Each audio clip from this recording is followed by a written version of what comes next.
সম্প্রতি ঢাকা বিশ্ববিদ্যালয়ের ছাত্রাবাসে মানসিক ভারসাম্যহীন তোফাজ্জলকে পিটিয়ে মেরে ফেলা হয়েছে। সভ্য সমাজের কাছেই প্রাণ বিসর্জন দিতে হলো মানসিক রোগী তোফাজ্জলকে। কেন মব জাস্টিসের নামে মব কিলিংকে বৈধতা দিচ্ছি আমরা? ফ্যাসিবাদী ব্যবস্থা বিলোপের পর যখন আমরা রাষ্ট্র সংস্কার কিংবা পরিবর্তনের কথা বলছি, তখন আমাদের ভেতরে এই ফ্যাসিবাদী মানসিকতা কি বার্তা দেয়? অসুস্থকে তোফাজ্জল নাকি আমরা? আমাদের বিবেকের সংস্কার করবে কে? এই প্রশ্নগুলোর উত্তর খুঁজবো আজ। দর্শক সবাইকে আমন্ত্রণ জানিয়ে শুরু করছি দেশ টেলিভিশনের নিয়মিত আয়োজন জেরুসালেম নিবেদিত দেশ সাম্প্রতিকের আজকের আয়োজন। আমি ফারনাজ জুই আছি পুরো আয়োজন জুড়ে আপনাদের সঙ্গে। আজকের আলোচনা আমার সঙ্গে স্টুডিওতে আছেন দুজন সম্মানিত অতিথি। চলুন এ পর্যায়ে পরিচিত হই। আছেন ডাক্তার জাহিদুর রহমান, রাজনীতি বিশ্লেষক। সেই সঙ্গে আরো আছেন সোহরাব হাসান, যুগ্ম সম্পাদক, প্রথম আলো। দুজনকে আমন্ত্রণ জানাচ্ছি আজকের আলোচনায়। জনাব সোহরাব হাসান, আপনাকে দিয়ে আলোচনাটা শুরু করতে চাই এবং আপনার কলাম থেকে আমরা শিরোনাম নির্ধারণ করেছি অসুস্থকে তোফাজ্জল না আমরা। কি বলবেন? এই প্রশ্নের উত্তর খুবই কঠিন। মানে আমাদের মধ্যে যদি বিবেকবোধ, মনুষ্যত্ববোধ, ন্যূনতম মানবিকতা, ন্যূনতম একজন মানুষের প্রতি আরেকজন মানুষের যে সহমর্মিতা থাকে, সেটি যদি থাকতো তাহলে এরকম একটি ভারসাম্যহীন ছেলে বা যুবক জীবন দিতে হতো না তাকে। আর দেখুন, মানে তার বিরুদ্ধে যে অভিযোগ হতে পারে যে সে কোনো মোবাইল চুরিও করতে পারে, কিন্তু 6টি মোবাইল এ ধরনের একজন অসুস্থ রোগী নেবে না, খাবারের জন্য করতে পারে। কিন্তু আমরা যে এটা দেখলাম, তার বন্ধু, তার শরীর সুমনোদ্দের, যে তোফাজ্জল ঢাকা বিশ্ববিদ্যালয়কেই তার অস্থায়ী আস্তানা করে নিয়েছিল এবং সেখানে যেত, যারা তার পরিচিত বা তারা চিনত তারা তাকে খাওয়াতো, আদর করত। এবং সেই বিশ্ববিদ্যালয় ক্যাম্পাসে এইভাবে চোর সন্দেহে বা মোবাইল চোর সন্দেহে মেরে ফেলেছে। আচ্ছা, পরে সামাজিক যোগাযোগ মাধ্যমে যে ছবিগুলো এসেছে ভয়ঙ্কর। মানে একটা মানুষকে মারতে মারতে তারপর তাকে অচেতন করে ফেলা হয়েছে, তারপর তাকে খাইয়ে সচেতন, তার চেতনা ফিরিয়ে এনে আবার মানে হত্যা করে ফেলছে। এবং এর মধ্যে যে ঘটনাটি ঘটেছে সেটা আরও ভয়ঙ্কর। এক হচ্ছে মানুষ রোষের বশে, ক্রোধ বা তার কিছু হারানোর জন্য সে রাগ করতে পারে। সে তার আত্মীয় স্বজনের কাছে, তার বোনের কাছে, একজনের কাছে 35,000 টাকা দাবি করেছে। ধরে নিলাম ওই মোবাইলের দাম 35,000 টাকা। বলেছে যে ভাই, এই ছেলেটি মানসিকভাবে ভারসাম্যহীন, আপনারা অপেক্ষা করেন, পুলিশে দেন বা করেন, তাকে মেরে ফেলেন না। আরেকজনকে টেলিফোন করেছে, বলেছে 2 লাখ টাকা দিতে হবে।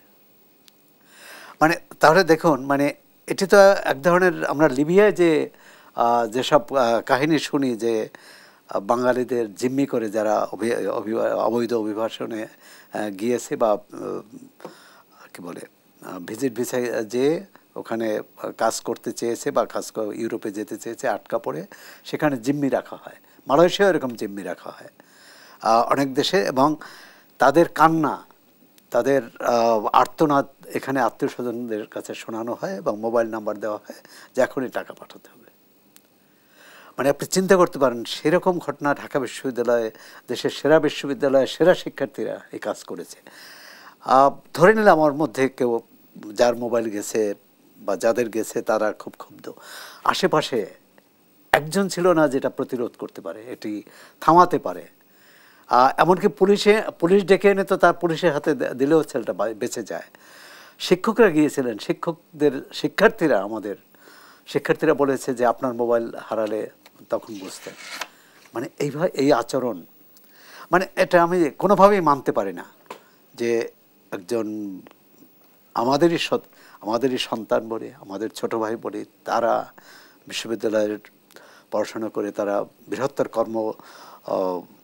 জীবনে ফিরে যাবে এবং দেশের সেবা করবে, দেশের কাজ করবে, তারা এরকম কাজ করতে পারে। এবং আমরা গণ অভ্যুত্থানের পরবর্তী চিত্র যদি তুলে ধরি, আমরা কিন্তু দেখেছি যে 5 আগস্ট থেকে আজ অবধি কিন্তু বেশ কয়েকটি হত্যাকাণ্ডের ঘটনা ঘটেছে এবং আমরা মবের সাথে জাস্টিসকে যুক্ত করে আমরা কি মব কিলিংকে বৈধতা দেওয়ার চেষ্টা করছি? না, মবের সাথে জাস্টিস কখনোই তুলনা হয় না। মব হচ্ছে উন্মত্ততা। তো উন্মত্ততা হচ্ছে অসভ্যতা, মানে মানুষের বোধ থাকে না যেটা। আর জাস্টিস হচ্ছে একটা হলো মব জাস্টিস, যেটা গণপিটুনি। এখানে তো পরিকল্পিতভাবে, গণপিটুনির সাথে কিন্তু এটার পার্থক্য আছে। কাউকে জিম্মি করে, আর গণপিটুনি হচ্ছে একজনকে যাচ্ছে সবাই যে তাকে মারছে। এবং দেখুন জাহাঙ্গীরনগর বিশ্ববিদ্যালয় ছাত্রলীগের এক সাবেক নেতাকে একইভাবে তাকে প্রথম মেরেছে, প্রক্রিয়াল বডি তাকে আটকে হেফাজতে রেখেছে, তালা ভেঙে আবার তাকে মেরে মানে কি বলে তার জীবন প্রদীপ নিভিয়ে দিয়েছে। মানে আপনি যেটা বললেন, আপনি যে বললেন যে 5 আগস্ট ক্ষমতার পালা বদলের থেকে যদি 28 জন না কত 30 জন এরকম সংখ্যাটা দেখেছিলাম, তাহলে কিন্তু আমাদের সেই পরিবর্তনটা কি হলো? আমরা কি সেই আদিম যুগেই ফিরে যাচ্ছি, আদিম যুগেই বাস করছি? আমার প্রশ্নটি এখানে শুধু রাজনীতি না, আমাদের সমাজ, আমাদের পরিবার, আমাদের মানবিকতা, আমাদের বিশ্ববিদ্যালয় প্রশাসনে একজন মানুষ ছিল না যে এটি প্রতিরোধ করতে পারে। আমরা তো এই ছাত্র গণ অভ্যুত্থান দেখলাম যে জীবন দিয়েছে মানে মানুষের মুক্তির জন্যে, তো এই ছেলেটার জন্য কেউ এগিয়ে আসলো না। মানে এটাই হচ্ছে, এই কারণেই লেখা যে এই অপরাধ বা অসুস্থতা কার, আমাদের সবার। আমার নিজেকেও অপরাধী মনে হয়েছে, যেহেতু আমি তাকে বাঁচাতে পারিনি, তাদের বাঁচাতে পারিনি, আমরা বাঁচাতে পারিনি। সুনীল গঙ্গোপাধ্যায়ের একটি বিখ্যাত কবিতা আছে যে তোমার মৃত্যু আমাকে অপরাধী করে দেয়, আমাদের অপরাধী করে দেয়। তাই চের জায়গায় যদি আমরা তোফাজ্জল হোসেনকে তোফাজ্জলকে এখানে বসাই, আমার মনে হয় কোনো সেটি অসঙ্গতিপূর্ণ। ধন্যবাদ জানাচ্ছি সোহরাব হাসান। ডক্টর জাহিদুর রহমান, আমরা দেখলাম যে গণ অভ্যুত্থানের মধ্য দিয়ে ফ্যাসিবাদী ব্যবস্থার বিলোপ ঘটলো। আমরা এখন নতুন বাংলাদেশের রাষ্ট্র সংস্কারের কথা বলছি, বিনির্মাণের কথা বলছি, পরিবর্তনের কথা বলছি, কিন্তু ওই যে আমাদের মানসিকতা, আমাদের ভেতরের ফ্যাসিবাদী বিবেক, তার সংস্কার কে করবে? ধন্যবাদ। একটা সমাজে খুব দীর্ঘদিন ফ্যাসিবাদী ব্যবস্থা, মাফিয়া ব্যবস্থা, স্বৈরাচারী ব্যবস্থা, যেভাবেই বলি, যত বেশি দিন যায় তত সংকট তৈরি হতে থাকে। মানে আমি এই সরকারকে নিয়ে বহুবার এই কথা বলেছি যে এই সরকার প্রতিটা দিন বেশি ক্ষমতায় থাকা মানে হচ্ছে আমাদের মধ্যে এই অন্তর্গতভাবে আমাদের সিস্টেমটার মধ্যে এরকম ভয়ঙ্করভাবে স্বৈরাচার ঢুকে যাওয়া। এটা খুব দীর্ঘ সময় ধরে ঢুকেছে, 15 বছর, হিউজ অ্যামাউন্ট অফ টাইম। আপনি যখন একটা গণতান্ত্রিক ব্যবস্থার মধ্যে বসবাস করতে থাকেন ক্রমাগত, আপনি গণতান্ত্রিক হয়ে উঠবেন। যে মানুষটা ততটা গণতান্ত্রিক নন তার মধ্যেও তুলনামূলকভাবে বেশি গণতান্ত্রিক চিন্তা চেতনা বাড়বে, কারণ উনি দেখবেন সমাজে ইন্টারাকশন করে, মানুষ মানুষের সাথে কথা বলে, মানুষ মানুষের সাথে ডিবেট করে, মানুষ মানুষকে যুক্তি দিয়ে বোঝানোর চেষ্টা করে। এটা দেখে বড় হয়। একটা শিশুও পরিবারে এটা দেখে, সমাজে এটা দেখে, রাষ্ট্রীয় পর্যায়ে ওটা দেখে। কিন্তু ঠিক একটা স্বৈরাচারী ব্যবস্থা একটা শিশু যখন বেড়ে উঠতে থাকে, সে দেখে সেখানে আসলে কথাবার্তা, আলাপ আলোচনার কোনো জায়গা নেই। আমরা কথ্য ভাষায় বলি হাত থাকতে মুখে কি, মানে পেটাও, মুখ দিয়ে কথা বলার দরকার নেই। সো ওই তত্ত্ব সে যখন দেখতে থাকে বেড়ে ওঠেও এবং দেখা যায় ওটাই মোর এফেক্টিভ। ফলে আমরা ফাইট করছি স্বৈরাচারের বিরুদ্ধে, মাফিয়া সরকারের বিরুদ্ধে, কিন্তু যখন তার পতন হয় আমাদের মধ্যে অন্তর্গতভাবে ওটা রয়েই যায়, এটা থেকেই যায় এবং এটা বেড়েছে। এই পিটিয়ে মারার ক্ষেত্রে আমি আবার আরেকটা ডাইমেনশন একটু যোগ করতে চাই। অসুস্থতার প্রসঙ্গ সৌরভ ভাই রাইটলি বলেছেন, আসলে এই প্রশ্ন করার কথাই যে কে অসুস্থ। আমরা প্রতিক্রিয়া যা দেখেছি আমাদের নেটিজেনদের, আমি খুব মন দিয়ে এই ঘটনা, কারণ একই দিনে দুটো ইউনিভার্সিটিতে দুটো ঘটনা ঘটেছে। খাগড়াছড়িতে একটা ঘটেছে, খাগড়াছড়িতে যেটাকে কেন্দ্র করে অনেক তুলকালাম হয়ে গেল, সেটাও কিন্তু একই দিনে হয়েছে। এই দুটোকে আমরা যদি পাশাপাশি নিই, আপনি ক্লিয়ারলি দেখবেন তোফাজ্জলকে নিয়ে যত ঘটনা বা যত আলোচনা আমরা করেছি, আমরা জাহাঙ্গীরনগর নিয়ে এত আলোচনা করি নাই। এটা একটা ডিজিজ। তোফাজ্জলকে নিয়ে কেন আলোচনা করেছি? কারণ আমরা মোটামুটি কনভিন্সড যে তোফাজ্জল ফোন চুরি করেনি। আমরা মোটামুটি কনভিন্সড, যথেষ্ট তথ্য আছে যে তোফাজ্জল মানসিক ভারসাম্যহীন ছিলেন। আমাদের একটা মায়া তৈরি হয়েছে তার জন্য। জাহাঙ্গীরনগরে উনি যেহেতু ছাত্রলীগ করেন, ছাত্রলীগকে পেটানো যায়, পিটিয়ে মেরেও ফেলা যায়। এর আগে রাজশাহীতে একজন ছাত্রলীগ নেতাকে পিটিয়ে মেরে, সাবেক, তার জন্য আমাদের কিছুটা দুঃখ হয়েছে। কারণ কি জানেন, উনি পঙ্গু ছিলেন, উনি এর আগে ওনার পা কেটে ফেলতে হয়েছে, এতটাই টর্চার। ওনার একটা বাচ্চা মেয়ে হয়েছিল, উনি অন্যান্য ছাত্রলীগের মতো এত চাঁদাবাজি টেন্ডারবাজি করেন না, একটা ছোট চাকরি করতেন, ঔষধ কিনতে এনেছিলেন। কিন্তু যদি ট্রুলি কোনো অপরাধী হয়, আমাদের সমাজে কিন্তু এই পারসেপশন আছে তাকে পিটিয়ে মেরে ফেলা যায়, ট্রেডিশনালি আছে। আমি খুব ছোটবেলায় একবার নানা বাড়ি বেড়াতে গিয়ে সবাই উৎসব করে ডাকাত পেটাচ্ছে, আমাকে দেখতে নিয়ে যাওয়া হয়েছে। আমার জীবনে একটা গুরুত্বপূর্ণ ট্রমা ওটা। সো আপনি যদি কোনো অপরাধীকে, জেনুইন অপরাধীকে ধরে ফেলতে পারেন, তাকে আপনি পিটিয়ে দিতে পারেন। পকেট মার্স, মসজিদের স্যান্ডেল জুতা চুরির জন্য কত মানুষকে পেটানো হয়, এবং যেটা হয় মব যখন পেটাতে যায়, আপনি একটা দুটো খুব খারাপ ধরনের আঘাত হয়ে যেতে পারে, যেটা একটা মানুষের মৃত্যু ঘটিয়ে দিতে পারে, প্ল্যান করে যদি আপনি মারতে নাও যান। সো এগুলো তো আমাদের সমাজে দীর্ঘদিন থেকে ছিল। আমাদের সমাজের এটা ডিজিজের জায়গা। আমি প্রায় বলি যে আমরা আসলে একটা গণতান্ত্রিক রাষ্ট্র গড়ে তোলার বেসিকটাই রপ্ত করতে পারি নাই। আপনার নিশ্চয়ই মনে আছে যখন বিচার বহির্ভূত হত্যাকাণ্ড শুরু হয় বিএনপির 2001-06 সরকারের সময়, খুব চিহ্নিত অনেক সন্ত্রাসীকে তখন হত্যা করা হয়েছিল। বহু শিক্ষিত মানুষ, আমি ক্লিয়ারলি মনে করতে পারি, সেগুলো সমর্থন করছিলেন। তর্ক করতাম না, উনি মনে করেন যে অপরাধী হলে বিচার বহির্ভূতভাবে হত্যা করা যায়। সো আমরা ব্যক্তিবাদ দেন, আমরা মেনে নিয়েছিলাম রাষ্ট্র সরকারও কোনো অপরাধী যদি জেনুইন হয় তাকে হত্যা করা যায়। যখন একটু নিরপরাধ কেউ হলো, লিমন কিন্তু মারাও যায়নি, ওর পা গেছে, ও বেঁচে গেছে কিন্তু প্রাণে, পঙ্গুত্ব বরণ করতে হয়েছে। কিন্তু লিমনের জন্য আমরা কেন এত আবেগ দেখালাম? আমাদের মানবাধিকার কমিশনের তৎকালীন প্রধানকে কেঁদেছেন, কিন্তু অন্য যে অপরাধী ধরে নিলাম ডাকাত শহীদ, পুরনো ঢাকার কুখ্যাত সন্ত্রাসী ছিলেন, তার মৃত্যুতে 2011 সালে, I can clearly remember, কারণ এটা আমি ব্লগে লিখেছিলাম এবং প্রচুর ডিবেট হয়েছিল, আমার বিরুদ্ধে অনেকে কথা বলেছেন, মিষ্টি বিতরণ হয়েছিল, উনি আসলে প্রবলেম তৈরি করছেন। কিন্তু ডাকাত শহীদের মৃত্যুতেও মানবাধিকার কমিশনের চিফের গিয়ে কাঁদা উচিত, কারণ একটা রাষ্ট্রের কাজ হচ্ছে, একটা সরকারের কাজ হচ্ছে ইনসাফ নিশ্চিত করা। সেই ন্যায় বিচার দিয়ে সেই যে মানে ওই যে স্টুডেন্টরা বলছেন উই ওয়ান্ট জাস্টিস, কথাটা খুব সহজে বলা যায়, কিন্তু জাস্টিস নিশ্চিত করা এবং আমার শত্রুর প্রতিও জাস্টিস নিশ্চিত করা কিন্তু খুব সোজা কাজ না। সো ডাকাত শহীদেরও জাস্টিস নিশ্চিত করে যদি তার মৃত্যুদণ্ডও হতো, সেটা হতো জাস্টিসের মাধ্যমে। ঠিক একইভাবে ছাত্রলীগ বলি, এ বলি, সে বলি, যেই করি না কেন। সো আমাদের সমাজেও না এগুলো দীর্ঘদিন থেকে ছিল, কিন্তু এর সাথে যখন একটা স্বৈরাচারী ব্যবস্থা দীর্ঘদিন থাকে, সেটা সিনার্জিস্টিক এফেক্ট হয়, ইন্টেন্সিফাইড হয়ে যায়, আরো অনেক বেড়ে যায়। সো গণতান্ত্রিক একটা ব্যবস্থা যদি দীর্ঘদিন ধাপে ধাপে চলতে না থাকে, আমরা এটা থেকে বেরোবো বলে আমি মনে করি না।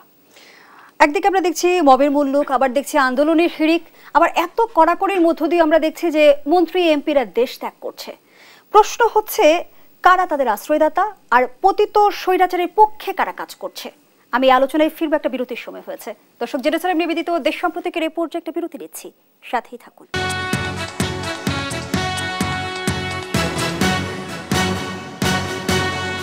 আবার আমন্ত্রণ, আপনারা দেখছেন দেশ টেলিভিশনের নিয়মিত আয়োজন জেরুজালেম নিবেদিত দেশ সাম্প্রতিক।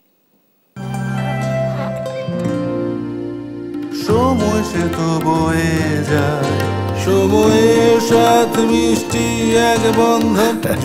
এভাবেই সময় পাল্টে যায়, কিন্তু ডিপ্লোমা সেই একই স্বাদে, একই মানে যুগ যুগ ধরে রয়ে যায়।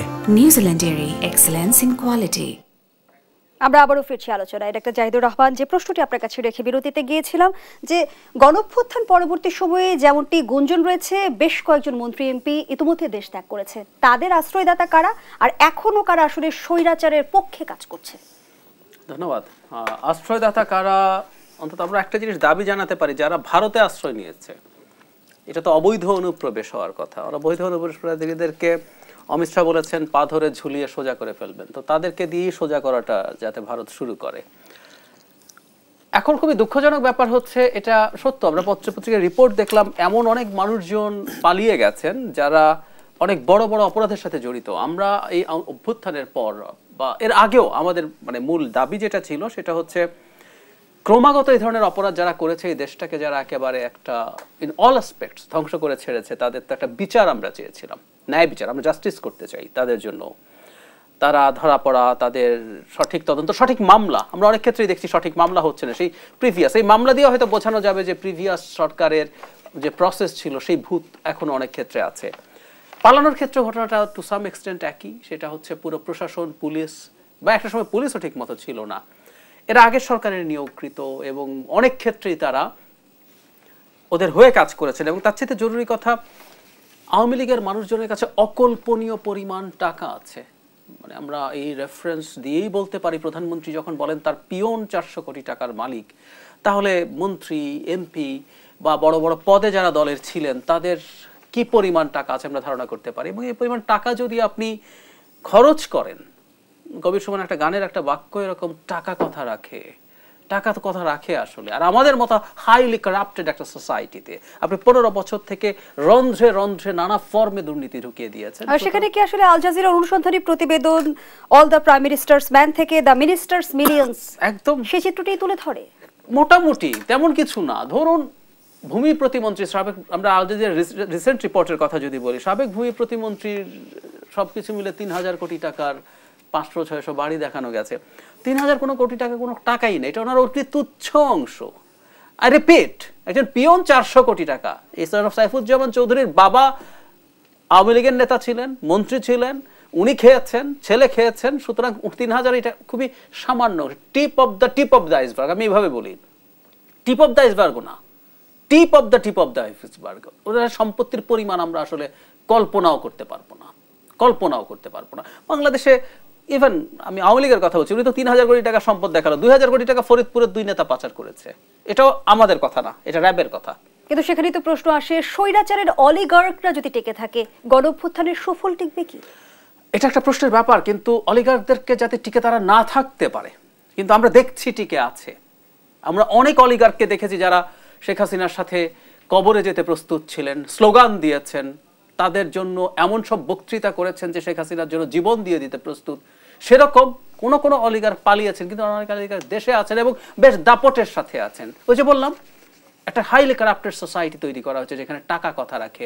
এবং এটাও ইনফ্যাক্ট এই গণঅভ্যুত্থানে যারা ইনভলভ ছিলেন, যারা কাজ করেছেন, এই সবগুলো তুলতে হবে। এবং এই অলিগার্করা যদি একই রকম দাপটে থাকে, তাহলে অবশ্যই পরবর্তীতে আমরা যে ধরনের বাংলাদেশ দেখতে চাই সে বাংলাদেশ হবে না। অলিগার্কের কাজই হচ্ছে যে কোনো উপায়ে শাসন ব্যবস্থাটাকে নিজের টাকা উপার্জন করার পক্ষে নিয়ে আসার, তাই তারা করার চেষ্টা করবে। এবং সেই আলামত কিছু কিছু ক্ষেত্রে আছে, আমাদের সেগুলো নিয়ে কথা বলা শুরু করা দরকার। ধন্যবাদ জানাচ্ছি আপনাকে সোহরাব হাসান। ছাত্র রাজনীতি বন্ধের সিদ্ধান্তে নানামুখী আলোচনার সমালোচনা চলছে, সেই জায়গা থেকে আপনি কি মনে করেন? আপনার বিশ্লেষণ জানতে চাই। সমাধান কোন পথে, বন্ধ না সংস্কারে? না, বন্ধ তো কোনো সমাধান না। ছাত্র রাজনীতি কেন? ছাত্রদের কল্যাণে, শিক্ষার সুযোগ বাড়াতে, শিক্ষার্থীদের অধিকার প্রতিষ্ঠায় এবং ক্যাম্পাসে একটা সুন্দর সুষ্ঠু পরিবেশ থাকবে যেখানে শিক্ষার্থীরা গবেষণা শিক্ষা মানে অবাধে করতে পারবে। একটা সুন্দর বাংলাদেশ করার জন্যই তো একটা সমৃদ্ধিশালী বাংলাদেশ, একটা প্রগতিশীল বাংলাদেশ, একটা সমতার বাংলাদেশ। তো সেটি করার জন্য যদি আমরা ছাত্র রাজনীতি নিষিদ্ধ করে দেই, তাহলে বাংলাদেশে যতগুলো আন্দোলন হয়েছে, অভ্যুত্থান হয়েছে, সর্বশেষ ছাত্র গণ অভ্যুত্থান সহ ছাত্রই তো নেতৃত্ব দিয়েছে। সুতরাং আমরা ছাত্র রাজনীতি নিষিদ্ধ করব না।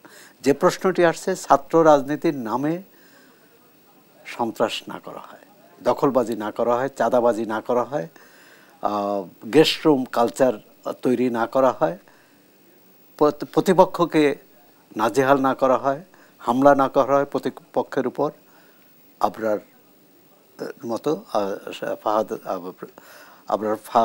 ফাহাদের মতো কাউকে জীবন দিতে না হয়। এখন সেক্ষেত্রে প্রথমত হচ্ছে যে কোনো রাজনীতির, জাতীয় রাজনীতিতে তো আমরা দেখেছি শুধু গত 15 বছর না, 53 বছর ধরেই তো আমরা অনেক কি বলে সন্ত্রাস দেখেছি রাজনীতির নামে, অনেক দখলবাজি দেখেছি, অপরাধ দুর্নীতি দেখেছি, খুন রাহাজানি দেখেছি। এখন এ কারণে কি পুরো রাজনীতি নিষিদ্ধ করতে হবে? সেটা নয়, বরং যে রাজনীতি জনধিকৃত, যে রাজনীতি জনগণের অকল্যাণ করে, যে রাজনীতি জনগণের স্বার্থ হানি করে, সেই রাজনীতি থেকে পুরো দেশকেই বাইরে নিতে হবে। সুতরাং ছাত্র রাজনীতি এবং জাতীয় রাজনীতির যদি আমরা বিচার করি, আলাদাভাবে বিচার করা যাবে না। জাতীয় রাজনীতি সুস্থ না হলে ছাত্র রাজনীতি সুস্থ করা যাবে না। সুতরাং তবে ছাত্র রাজনীতি যেহেতু ক্যাম্পাসের ভিতরে সীমাবদ্ধ এবং ক্যাম্পাসে একটা সুষ্ঠু ভবিষ্যৎ বাংলাদেশের জন্য, ভবিষ্যৎ নেতৃত্ব তৈরির জন্য আজকে যে রাজনৈতিক দেউলিয়াত্ব, এবং আপনি আওয়ামী লীগ বিএনপি দেখেন যে গত 15-20 বছরে বা গত 3 দশকে 3 দশকে নতুন নেতৃত্ব তৈরি হয়েছে, এর উদাহরণ কিন্তু খুবই কম। এখনও যারা এই বড় দুই রাজনৈতিক দলে, বড় কেন, বড় ছোট সব দলে যারা নেতৃত্ব দিচ্ছেন তারা 60-এর দশকের, 70-এর দশকের এবং কেউ কেউ 80-এর দশকের নেতৃত্ব, মানে 80-এর দশক থেকে বেরিয়ে এসেছে। তার মানে 80-এর দশকের পর, অর্থাৎ কথিত গণতান্ত্রিক শাসন প্রতিষ্ঠার পর 91-এ ছাত্র রাজনীতি বিকশিত হয়নি। যখন যে দল ক্ষমতায় এসেছিল সেই দল দখলবাজি করেছে, এবং তার প্রতিপক্ষকে ক্যাম্পাস ছাড়া করেছে। আওয়ামী লীগ যেহেতু একটানা 16 বছর ছিল, সুতরাং তার আমলে এটি অনেক বেশি হয়েছে। বিএনপি যে 2 দফায় 10 বছর ছিল সেটি খুব ভালো অবস্থা ছিল, বা এর আগে আওয়ামী লীগ যে একবারে 5 বছর ছিল সেটাও ভালো ছিল না। কারণ ছাত্র রাজনীতিকে ব্যবহার করা হচ্ছে, ওই যে লেজুর বৃত্তি যে কথাটা বলা হয়। তা আমরা প্রথম হচ্ছে যে কোনো দল ছাত্র রাজনীতিকে ছাত্রদের ব্যবহার করতে পারবে না। ছাত্র সংসদ নির্বাচন নিয়মিত হতে হবে, তাহলেই কিন্তু অনেক জঞ্জাল মুক্ত হবে। আর একই সঙ্গে শিক্ষক রাজনীতি বা প্রশাসনের যে রাজনীতি, রাজনৈতিকভাবে নিয়োগ, এগুলোও বন্ধ করতে হবে। তাহলে ক্যাম্পাসে ছাত্র রাজনীতি অর্থাৎ সুস্থ ধারার ছাত্র রাজনীতিতে কোনো সমস্যা নেই। ঢাকা বিশ্ববিদ্যালয়ে ছাত্র রাজনীতি বন্ধের ঘোষণার পরই ছাত্র সংগঠনগুলোর সঙ্গে উপাচার্য যে বৈঠক করেছেন, তাতে কিন্তু সংগঠনগুলো বলেছে যে নিষিদ্ধ সমাধান নয়, সুস্থ ধারায় নিয়ে যেতে হবে। এই বিষয়টি স্পষ্ট। আরেকটি প্রশ্ন রেখে বিরতিতে যেতে চাই। বর্তমান সময়ের রাজনৈতিক অঙ্কন আমরা যেমনটি দেখছি যে সংস্কার নাকি নির্বাচনে নিয়ে এক ধরনের বিতর্ক তৈরি হয়েছে, এবং অন্তর্বর্তীকালীন সরকারের যে যৌক্তিক মেয়াদের কথা বলা হচ্ছে, যৌক্তিক মেয়াদের পরিধি কেমন হতে পারে সে প্রশ্নই থাকছে আপনার কাছে। আবারও বিরতির সময় হয়েছে। দর্শক, যেটা স্যার নিবেদিত দেশ সাম্প্রতিকের এই পর্যায়ে আবারও বিরতিতে যাচ্ছি, সাথেই থাকুন।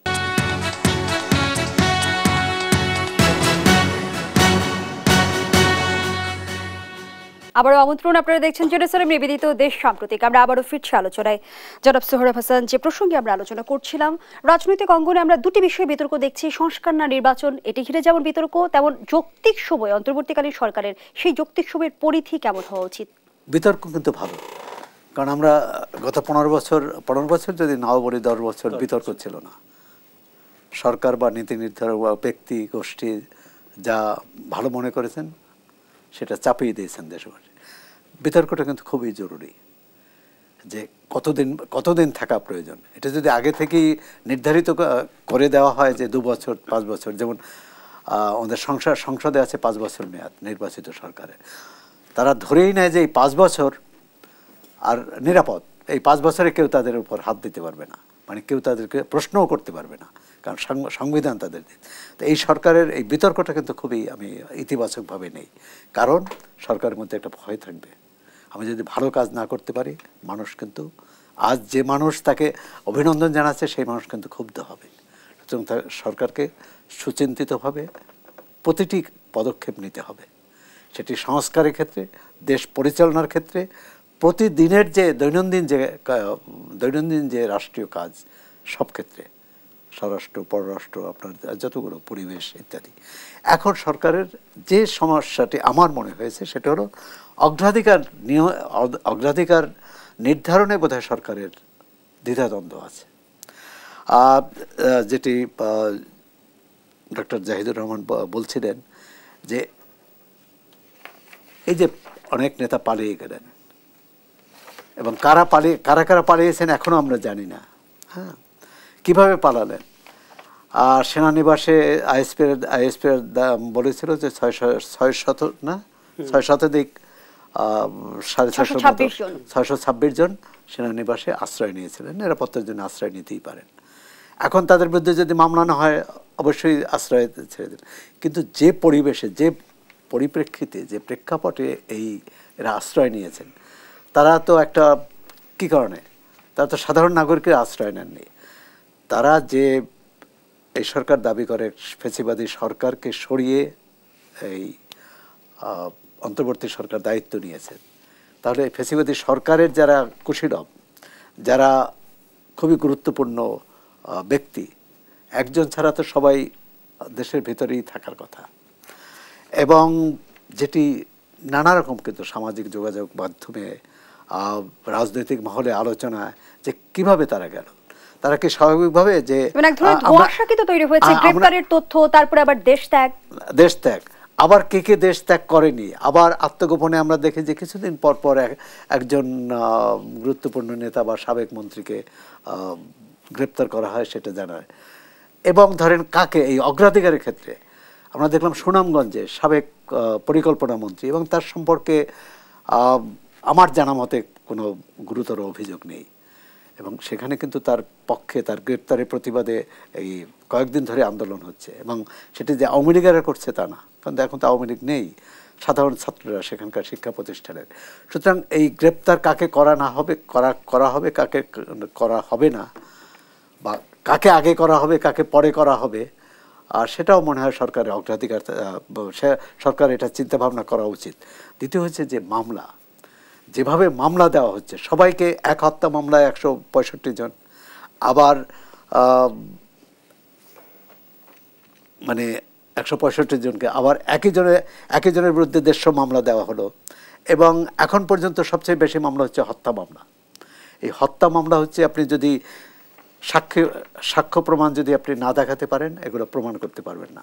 আবার এই মামলা নিয়ে গতকালই পত্রিকায় দেখলাম যে বাদী বলছে যে মানে না, ভুক্তভোগীর স্বজনরা বলছে যে মামলা করেছে তাদের, যিনি মামলা করেছেন তাকে চিনি না। আবার উপদেষ্টারা বলছেন যে আবার উপদেষ্টারা বলছেন যে পুলিশ তো মামলা করছে না, অর্থাৎ সরকার মামলা করছে না, ভুক্তভোগীরা করছে। এর মধ্যে ধোঁয়াশা আছে, বেশ সন্দেহ সংশয় আছে। আমি মনে করি এগুলো সরকারে কাটানো উচিত। এই সরকার তো নির্বাচন করে আসেনি, একটা ছাত্র গণ অভ্যুত্থানের মধ্য দিয়ে একটা জনগণের আস্থা, বিশেষ পরিস্থিতি। সুতরাং তার প্রতিটি পদক্ষেপ নিতে হবে খুব ভেবেচিন্তে, এবং কোনোভাবেই যাতে জনগণের মধ্যে সন্দেহ তৈরি না হয়।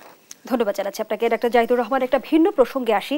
সম্প্রতি ভারতীয় সংবাদ মাধ্যম দ্য সানডে গার্ডিয়ান একটি প্রতিবেদন প্রকাশ করেছে, যেখানে দাবি করা হয়েছে হাসিনাকে উৎখাতের পরিকল্পনা 2019 সাল থেকে শুরু হয়েছিল এবং এর নেপথ্যে রয়েছে যুক্তরাষ্ট্র। কি বলবেন? কিছুদিন থেকে, শেখ হাসিনার পতনের পর থেকেই ভারতের বিভিন্ন মিডিয়াতে এই পতনের জন্য আমেরিকাকে দায়ী করা হয়েছে। শুধু আমেরিকা না, এখানে পাকিস্তানের গোয়েন্দা সংস্থার নামও বিভিন্ন মেইন স্ট্রিম মিডিয়াতে এসছে। মানে আমার কাছে প্রাথমিকভাবে মনে হয় ভারত খুবই হতচকিত হয়ে গেছে শেখ হাসিনার পতনের পর। তারা মনে করছিলেন 7 তারিখের পর শেখ হাসিনা ক্ষমতায় থেকে গেলেন, আগের দুবার যেভাবে কমফোর্টেবলি থেকে যাবেন, আগে চাপ বোধ করছিলেন শেখ হাসিনা 2022 সালের শেষ থেকে শুরু করে ইলেকশনের আগ পর্যন্ত। কিন্তু যেহেতু এটা পার হয়ে গেলেন, সবাই ভেবেছিল, এবং ভারতেরও নিজস্ব স্বার্থ আছে এই সরকারটাকে টিকিয়ে রাখার জন্য, বহুদিন থেকে তারা তাদের সবকিছু ইনভেস্ট করেছিল।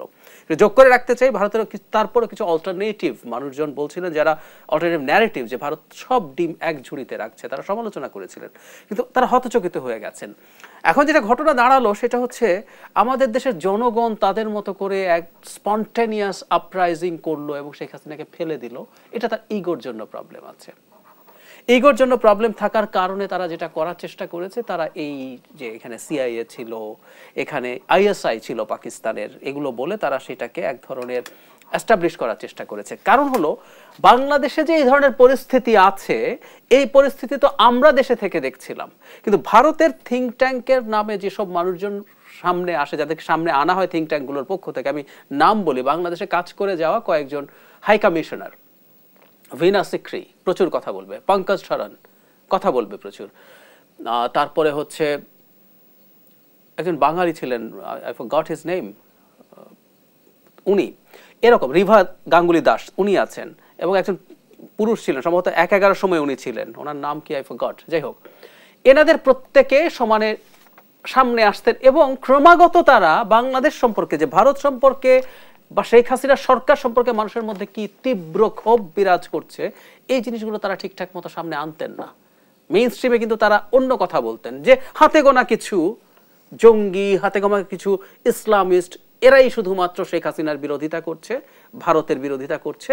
ভারতের বিরোধিতা এই কারণে, আমাদের অন্যান্য অধিকার তো বটে, ভারতের সমালোচনা এই জায়গায়ও ছিল যে শেখ হাসিনা আমাদের উপরে যত যাবতীয় অন্যায় করেছে, সেই রেজিমটা, তার সাথে ভারতকে সবাই ট্যাগ করেছে, কারণ ভারতীয় সরকারটাকে প্রত্যেকবার নির্বাচন ছাড়া প্রত্যেকবার ক্ষমতায় থাকতে সাহায্য করে। যে সরকারকে ভারত দীর্ঘদিন ধরে আশ্রয় প্রশ্রয় দিয়েছে, সম্প্রতি উপদেষ্টা আসিফ নজরুল জানিয়েছেন ভারতের কাছে হাসিনাকে ফেরত চাইবে। প্রশ্ন হলো, বাংলাদেশ চাইলেই কি ভারত ফেরত দেবে? না, ভারত ফেরত দেবে না, কোনো প্রশ্নই না। আমরা চাইবো, ভারতও দেবে না, কারণ শেখ হাসিনাকে যদি ফেরত দেয়, ভবিষ্যতে ভারতের পারপাস সার্ভ করার জন্য বাংলাদেশে কোনো সরকার পাবে না। এক, কারণ আপনি দেখছেন যে আপনাকে যে সর্বস্ব দিয়ে, মানে দেশটাকে উচ্ছন্নে দিয়ে আপনাকে সার্ভ করেছে, তাকে আপনি ফেরত দিচ্ছেন না। নাম্বার 2, ভারতকে নিয়ে আমাদের মধ্যে যে ধরনের আন্ডারস্ট্যান্ডিং আছে এটা আরো স্পষ্ট হয়ে যাবে। যেমন ধরুন আমরা জানতাম যে বাংলাদেশে পুলিশের যিনি আইজি হবেন তিনি অনেক টাকা কামাবেন, কিন্তু এরপর বেনজিরের ক্ষেত্রে আমরা স্পেসিফিক তথ্য দিয়ে জানার পরও আমরা আবার হঠাৎ করে নতুন করে অবাক হয়েছিলাম। ঠিক একই রকম ভাবে ভারত কি করেছে না করেছে শেখ হাসিনা এগুলো কিন্তু সব বলবেন, কারণ ওনাকে যখন বাংলাদেশে হ্যান্ডওভার করা হবে